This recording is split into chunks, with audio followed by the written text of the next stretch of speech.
Di sebuah diskusi ilmiah, ada seseorang yang berpendapat bahwa Quran Surat Az-Zariyat ayat 49 adalah salah.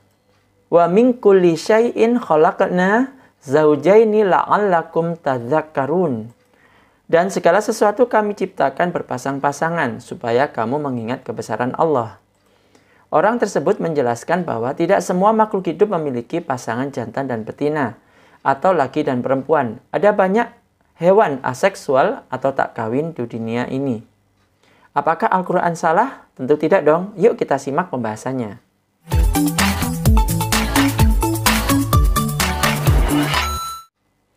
Hal yang dibahas dalam ayat tersebut sebenarnya luas. Tapi di video ini kita fokuskan pembahasannya pada bab reproduksi atau perkembangbiakan makhluk hidup.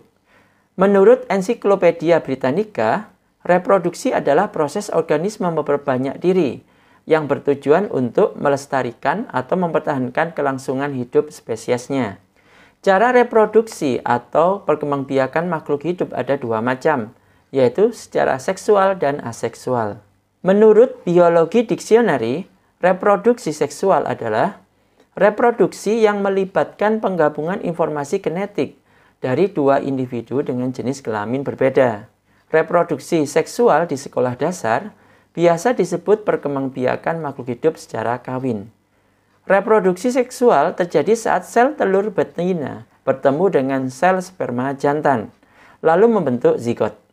Reproduksi seksual menghasilkan keturunan dengan keragaman yang tinggi, sebab terjadi penggabungan informasi genetik dari kedua orang tuanya. Inilah mengapa anak hanya mirip dengan orang tuanya, namun tidak pernah sama persis.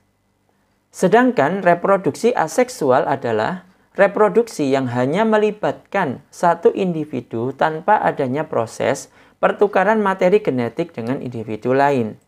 Reproduksi aseksual di sekolah dasar biasa disebut perkembangbiakan makhluk hidup secara tak kawin.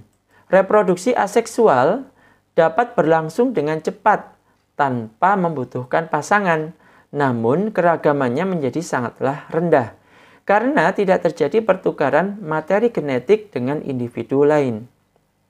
Itulah mengapa individu baru yang dihasilkan sama persis dengan induknya. Reproduksi aseksual pada hewan contohnya membelah diri, tunas, dan fragmentasi. Pada tumbuhan secara alami contohnya umbi lapis, tunas, rizoma, stolon atau geragih, tunas adventif, dan spora. Perhatikan hal berikut ini. Baik pada perkembangbiakan, kawin dan tak kawin selalu berurusan dengan pewarisan informasi atau materi genetik pada individu baru yang dihasilkan. Materi genetik pada DNA atau deoksiribonukleat aksid atau asam deoksiribonukleat berfungsi untuk menentukan karakteristik atau sifat setiap makhluk hidup. Misal, gen yang menentukan warna kulit dan golongan darah. Struktur DNA seperti dua untaian panjang saling berpilin membentuk heliks atau spiral ganda. Setiap untaian DNA disusun oleh ribuan unit nukleotida. Ada 4 macam basa nitrogen yang ditemukan pada DNA, yaitu adenin, timin, sitosin, dan guanin. Adenin selalu berpasangan dengan timin, sedangkan sitosin selalu berpasangan dengan guanin.